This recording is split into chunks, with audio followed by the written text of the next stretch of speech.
Good morning students, आपका CC online education channel में एक बार फिर स्वागत है। अपन ने लास्ट क्लास में जो लेसन नंबर 6 है रासायनिक अभिक्रियाएं एवं उत्प्रेरक, उसको पूरा कंप्लीट कर लिया था। अगला जो अपना लेसन है लेसन नंबर 7 है परमाणु सिद्धांत, तत्वों का आवर्ती वर्गीकरण एवं गुणधर्म। इस तत्वों के जो आवर्ती वर्गीकरण और गुणधर्म है, इस चैप्टर के बारे में आज अपन थोड़ा सा स्टार्ट करेंगे। सबसे पहले अगर हम बात करें यहाँ पे, तो जो परमाणु होता है उस परमाणु के बारे में प्रारंभ से ही, सृष्टि के आरंभ से ही जानकारी प्राप्त करने की जो जिज्ञासा थी वो धीरे धीरे बढ़ती जा रही थी। इसी संबंध में हम बात करें तो भारत और जो यूनान के कुछ दार्शनिक थे, उन्होंने सबसे पहले परमाणु के बारे में कुछ अपनी संकल्पनाएं प्रस्तुत की। सबसे पहले उन्हीं संकल्पनाओं की अपन बात करते हैं। तो भारतीय दर्शन के अंतर्गत जो परमाणु की संकल्पना की बात करें अपन, तो अपने एक ऋषि थे जिनका नाम था महर्षि कणाद। भारतीय दर्शन के एक ऋषि हैं महर्षि कणाद।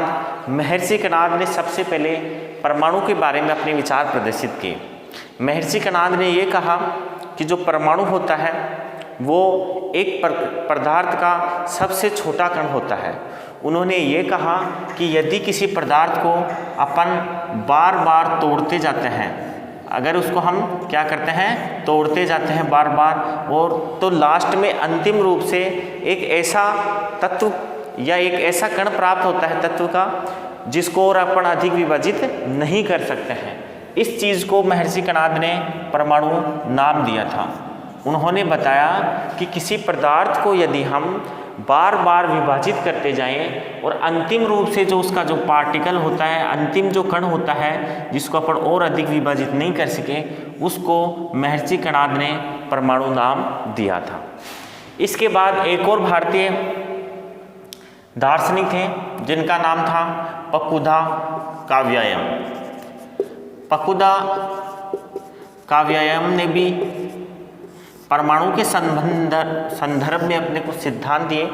उन्होंने ये कहा कि जो छोटे छोटे परमाणु होते हैं वो परमाणु आपस में मिलते हैं।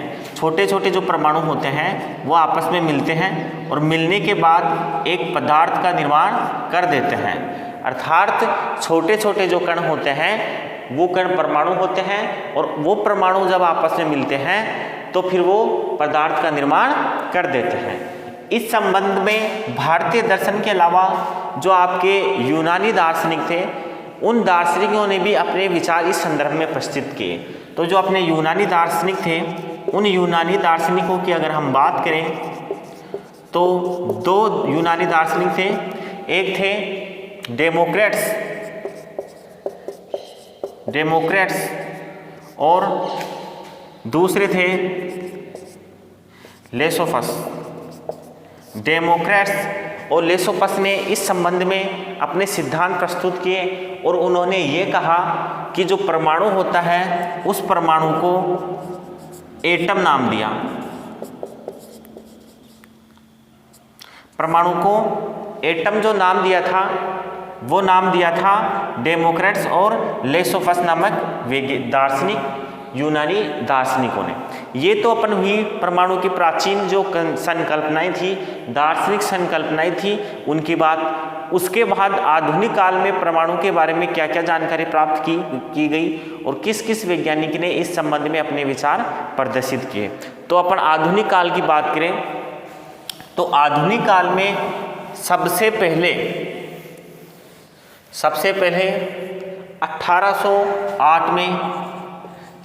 1808 में एक साइंटिस्ट थे जे थॉमसन, वो थे जॉन डोल्टन।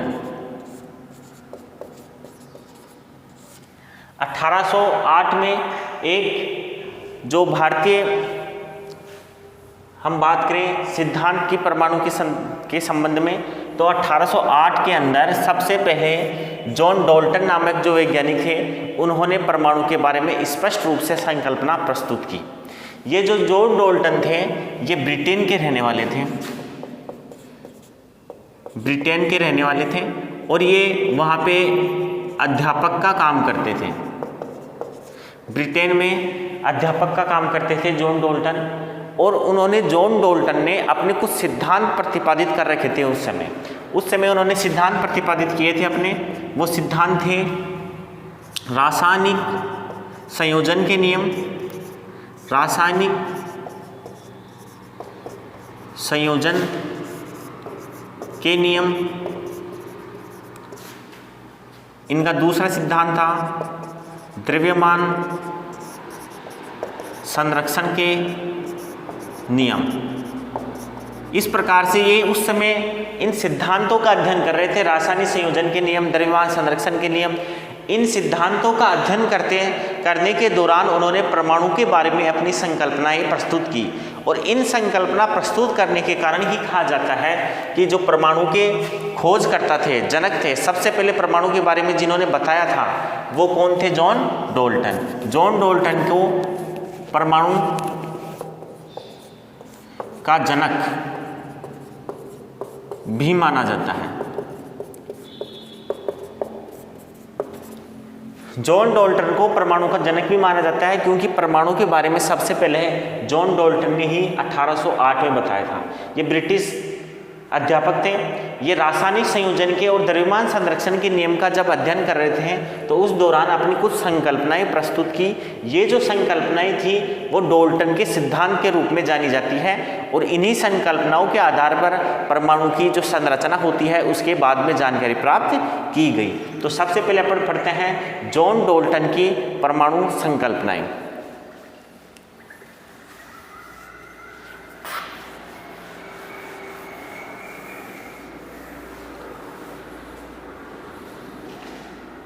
जॉन डाल्टन की परमाणु संकल्पनाएं।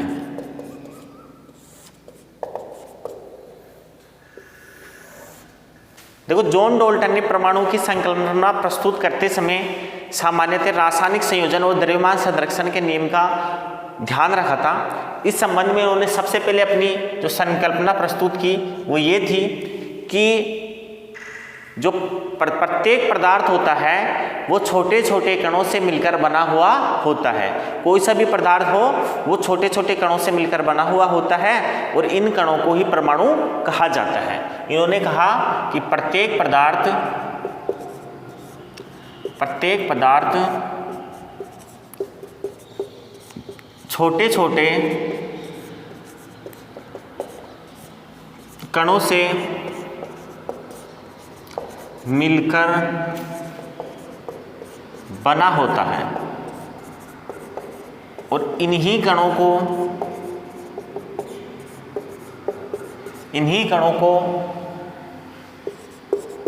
परमाणु कहा जाता है। ये जो छोटे छोटे कण होते हैं इन कणों को ही परमाणु कहा जाता है। जैसे हम बात करें कि अपने आसपास जो भी पदार्थ हैं वो या तो यौगिकों से बने हुए हैं या फिर शुद्ध तत्व से बने हुए हैं। जैसे आयरन है तो ये सारे जो आयरन से बनी हुई वस्तुएं हैं वो लोहे तत्व से मिलकर बनी हुई हैं। लेकिन यदि हम जैसे बात करें कि जो अपने आसपास यौगिक हैं उनमें नमक की बात करें तो नमक दो तत्वों से मिलकर बना हुआ है, सोडियम और क्लोरीन। तो जो भी पदार्थ है यदि उसको अपन तोड़ते जाएंगे तो अंतिम रूप में एक सा सबसे छोटा कण जो प्राप्त हो जाएगा उसको और अधिक अपन विभाजित नहीं कर पाएंगे। ऐसे कणों को परमाणु कहा, और इन्होंने कहा कि जो सबसे छोटे कण होते हैं किसी पदार्थ के वो परमाणु कहलाते हैं। दूसरी बात उन्होंने बताई अपने जो परमाणु संकल्पना थी उसमें इन्होंने ये कहा कि परमाणु अविभाज्य कण होता है। परमाणु जो होता है वो अविभाज्य कण होता है, अर्थात हम इसको और अधिक विभाजित नहीं कर सकते हैं। ये बात अलग है कि बाद में जो अन्य खोजें हुई उनके तहत परमाणु को इलेक्ट्रॉन, प्रोटॉन और न्यूट्रॉन के रूप में विभाजित कर दिया गया। लेकिन जब तक इनकी ये संकल्पना प्रस्तुत की गई थी उस समय तक इलेक्ट्रॉन, प्रोटॉन और न्यूट्रॉन की खोज नहीं हुई थी। तो उस समय तक उसकी जो परमाणु है वो अविभाज्य कण ही माना जाता था। तो दूसरी जो संकल्पना है वो ये है कि जो परमाणु होता है वो परमाणु अविभाज्य कण होता है। परमाणु अविभाज्य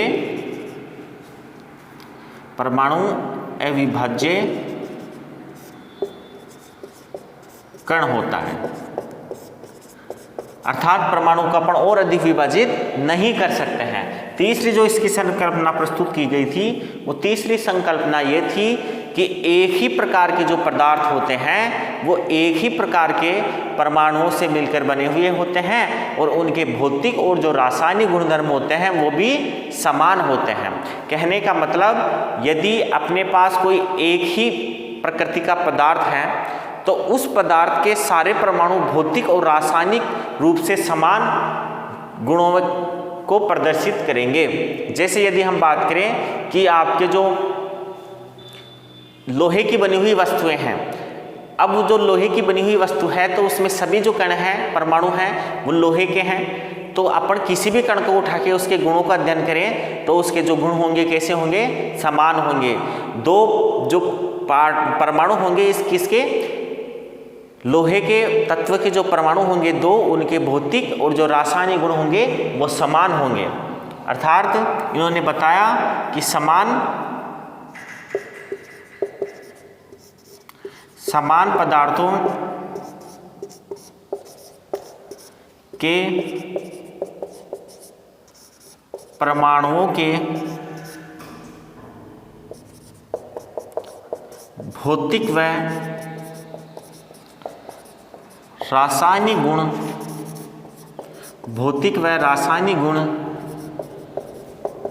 समान होते हैं। ठीक है, जैसे अपन उठाते हैं शुद्ध तत्व अपने एल्यूमिनियम है, एल्यूमिनियम से बना हुआ अगर कोई पदार्थ है और उसको अपन तोड़ने पर एल्यूमिनियम के असंख्य जो अपने को कण प्राप्त होंगे, उन कणों को जब अपन अध्ययन करेंगे तो सभी कण कैसे होंगे, भौतिक और रासायनिक गुणधर्म के हिसाब से समान होंगे। नेक्स्ट जो उन्होंने बताया वो नेक्स्ट ये था कि जो परमाणु होते हैं, अलग अलग पदार्थों के जो परमाणु होते हैं वो रासायनिक और भौतिक गुणधर्मों के हिसाब से अलग अलग प्रकृति के होते हैं। जैसे यदि हम बात करें कि आपके एक तो एल्यूमिनियम से बने हुए वस्तुएं हैं और एक लोहे से बनी हुई वस्तुएं हैं, तो एल्यूमिनियम का सबसे छोटा जो पार्टिकल होगा वो एल्यूमिनियम का परमाणु कहलाएगा और लोहे से बना हुआ जो वस्तु है उसका सबसे छोटा कण होगा वो कहलाएगा आयरन या लोहे का परमाणु। अब लोहे का परमाणु और जो आयरन का परमाणु है उन दोनों परमाणुओं के भौतिक और रासायनिक गुणधर्म होंगे वो अलग अलग होंगे। जैसे आयरन से बनी हुई वस्तु है, इसका सबसे छोटा कण होगा, ये हो गया परमाणु किसका, आयरन का। इसी प्रकार जो एल्यूमिनियम की बनी हुई वस्तु है, उस एल्यूमिनियम से बनी हुई वस्तु का सबसे छोटा कण होगा वो हो गया आपके, ये हो गया एल्यूमिनियम का परमाणु। अब जो एल्यूमिनियम और आयरन के ये जो परमाणु हैं, इन परमाणुओं के भौतिक और रासायनिक गुण क्या होंगे, अलग अलग होंगे, क्योंकि इनके जो पैतृक पदार्थ हैं ये आयरन है और ये एल्यूमिनियम है वो अलग है। इसलिए इनके जो परमाणु होते हैं वो परमाणुओं के भौतिक और जो रासायनिक गुण होते हैं वो कैसे होते हैं, अलग अलग होते हैं। अलग अलग पदार्थों के परमाणुओं के भौतिक और रासायनिक गुण अलग अलग होते हैं, ये बात भी इन्होंने बताई। तो अपन लिखते हैं यहां कि असमान पदार्थों के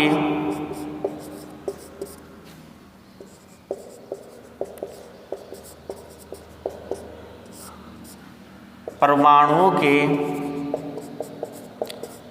भौतिक व रासायनिक गुण असमान होते हैं, असमान होते हैं। इन्होंने कहा कि जो असमान पदार्थ होते हैं उन असमान पदार्थों के जो परमाणु होते हैं उन परमाणुओं के भौतिक और जो रासायनिक गुण होते हैं वो असमान होते हैं।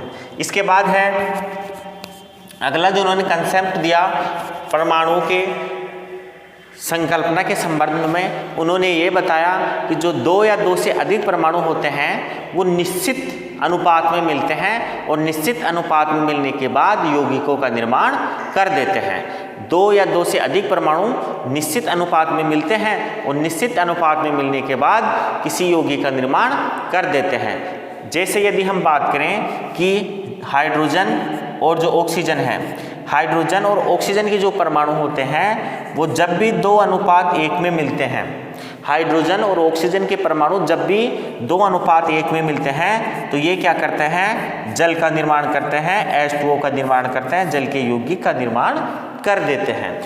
यहाँ पे प्रत्येक जो किसी भी स्थिति में अगर हम सैंपल लेके देखते हैं किसका, जल का, तो जल का जो सैंपल होता है उसके अंदर 2 परमाणु किसके होते हैं, हाइड्रोजन के होते हैं और 1 परमाणु जो होता है वो ऑक्सीजन का होता है। चाहे किसी भी स्थिति में जल आप ले लें, किसी भी जगह का जल अगर आप लेंगे तो उसका जो रासायनिक संगठन होगा वो इसी अनुपात में होगा।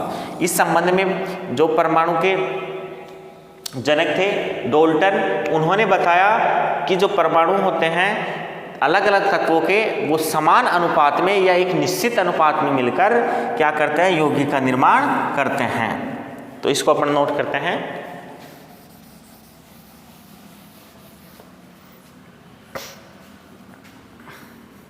दो या 2 से अधिक परमाणु निश्चित अनुपात में मिलकर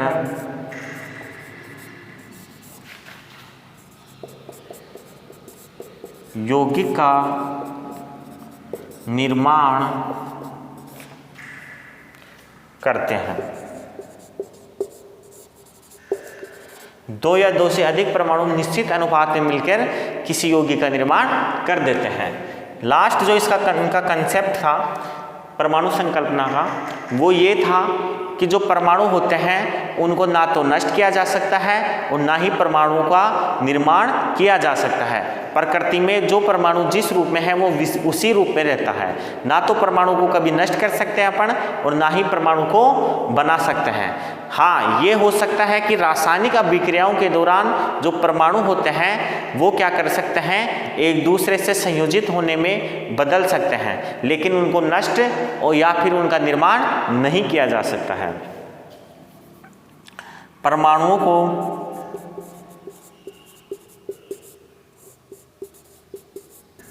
ना तो उत्पन्न किया जा सकता है और ना ही नष्ट किया जा सकता है। परमाणु को अपन कभी भी ना तो नष्ट कर सकते हैं और ना ही उनका उत्पादन कर सकते हैं। परमाणु उसी रूप में होता है, केवल रासायनिक अभिक्रियाओं के दौरान जो परमाणु होते हैं वो क्या करते हैं, एक दूसरी स्थिति में बदल जाते हैं। तो ये जो 6 पॉइंट थे, ये पॉइंट आपके याद रखने के हैं। परमाणु संकल्पना दी थी जॉन डाल्टन ने, उससे संबंधित 6 टॉपिक हैं। इसका आप चाहें तो स्क्रीनशॉट ले लें या पेज करके यहाँ इसको आप अपने नोटबुक में उतार लें।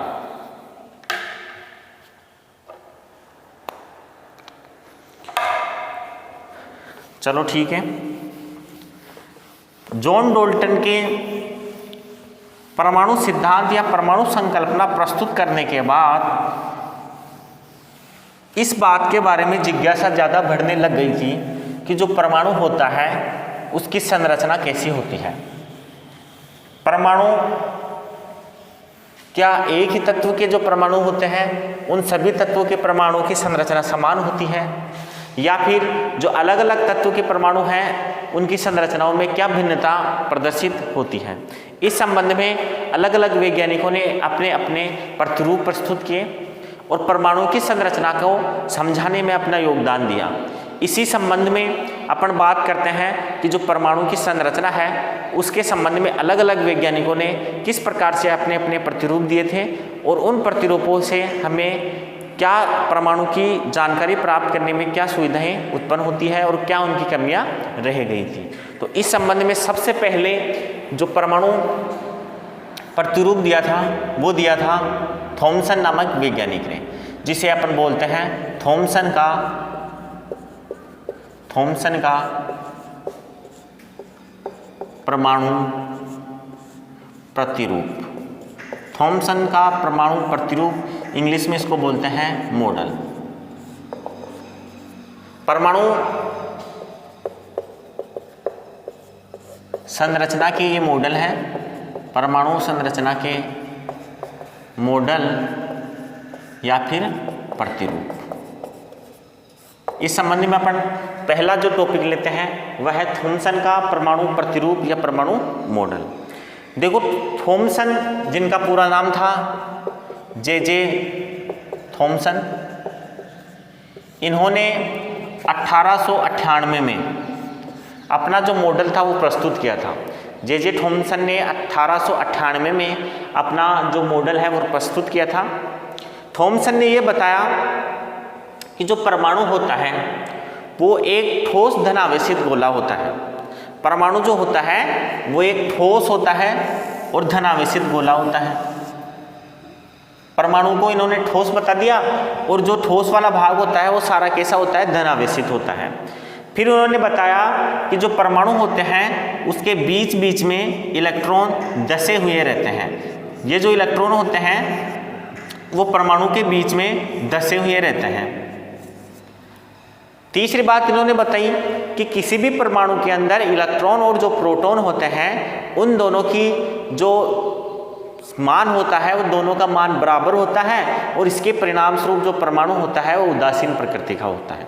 ठीक है, परमाणु के बारे में जब जॉन डाल्टन ने अपना सिद्धांत प्रस्तुत किया उस समय न्यूट्रॉन की खोज नहीं हुई थी, तो थॉमसन को इसके बारे में जानकारी भी नहीं थी, इसलिए इन्होंने अपने परमाणु सिद्धांत में केवल इलेक्ट्रॉन और प्रोटॉन के बारे में ही बताया। इस संबंध में इन्होंने बताया कि जो परमाणु होता है वो ठोस होता है, ठोस गोला होता है जिसके बीच में धनावेशित भाग होता है और इस धनावेशित भाग के बीच बीच में इलेक्ट्रॉन धसे हुए रहते हैं। इन्होंने अपने जो मॉडल है उस मॉडल की तुलना की थी एक अंग्रेजी मिठाई आती है जिसका नाम है प्लम पुडिंग। प्लम पुडिंग नामक एक अंग्रेजी मिठाई है, उस मिठाई से इन्होंने तुलना की थी अपने मॉडल की। वो क्या होता है, एक क्रीम से बना हुआ एक गोला होता है। प्लम पुडिंग जो मिठाई होती है क्रीम से बना हुआ गोला होता है जिसके बीच बीच में क्या लगे हुए होते हैं, सूखे मेवे लगे हुए होते हैं बीच बीच में, और जो मिठाई का बीच वाला भाग होता है वो क्रीम से बना हुआ होता है। तो इस आधार पर उन्होंने बताया कि जो मेवे हैं वो तो क्या है, इलेक्ट्रॉन, और जो उसका बीच वाला भाग है क्रीम वाला उसको इन्होंने बताया प्रोटॉन।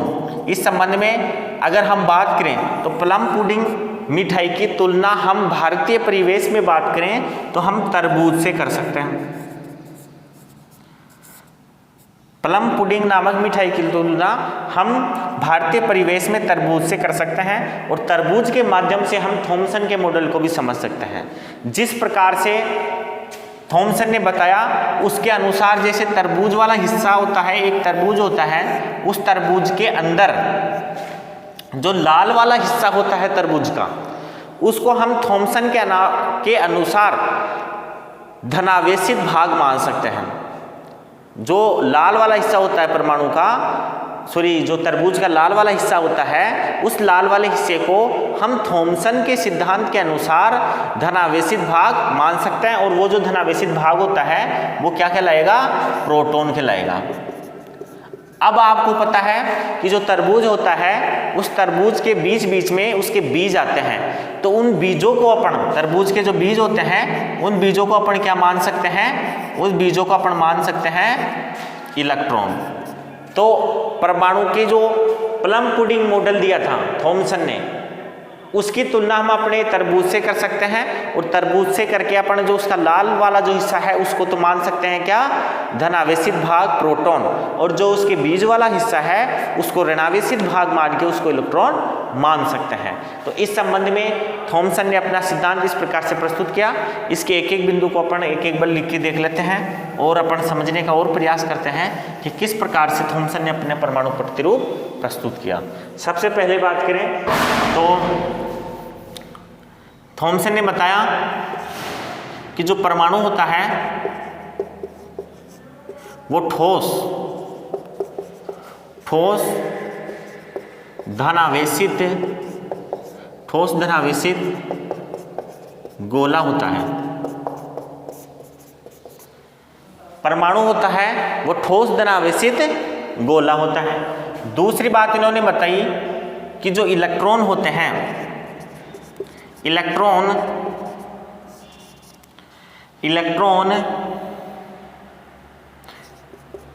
परमाणु के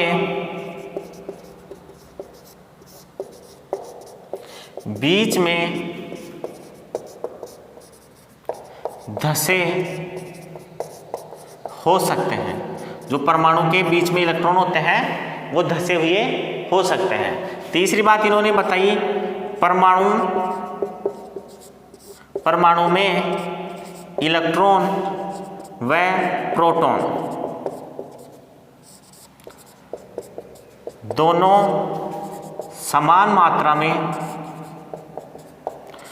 समान मात्रा में होते हैं, जिस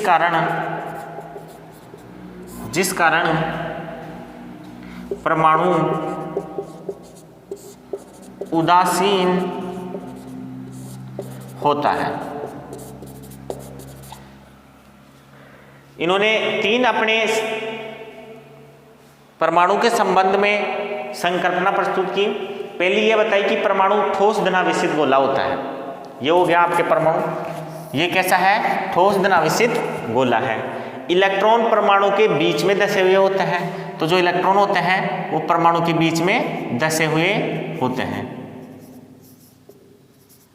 तीसरी बात बताई कि परमाणु के अंदर जो आपके इलेक्ट्रॉन और जो प्रोटॉन होते हैं वो दोनों समान मात्रा में होते हैं, और जिसके कारण जो पूरा परमाणु होता है वो कैसा होता है? उदासीन प्रकृति का होता है। परमाणु कैसा होता है? उदासीन प्रकृति का होता है। इस प्रकार से जॉन जे थॉमसन नामक वैज्ञानिक ने अपना पहला परमाणु प्रतिरूप मॉडल प्रस्तुत किया। इसकी एक कमी रह गई थी। वो कमी ये रह गई थी कि परमाणु जो होता है वो ठोस नहीं होता है, और इसकी जो कमी की जानकारी प्राप्त हुई वो हुई थी रदरफोर्ड के परमाणु प्रतिरूप मॉडल के परिणाम स्वरूप। तो रदरफोर्ड का जो परमाणु प्रतिरूप मॉडल था उस मॉडल की हम बात करेंगे अपनी नेक्स्ट क्लास में। आज तक की क्लास अपनी यही रहेगी। Thank you. और अगली क्लास में हम पढ़ेंगे परमाणु के रदरफोर्ड के परमाणु प्रतिरूप मॉडल के बारे में। Thank you.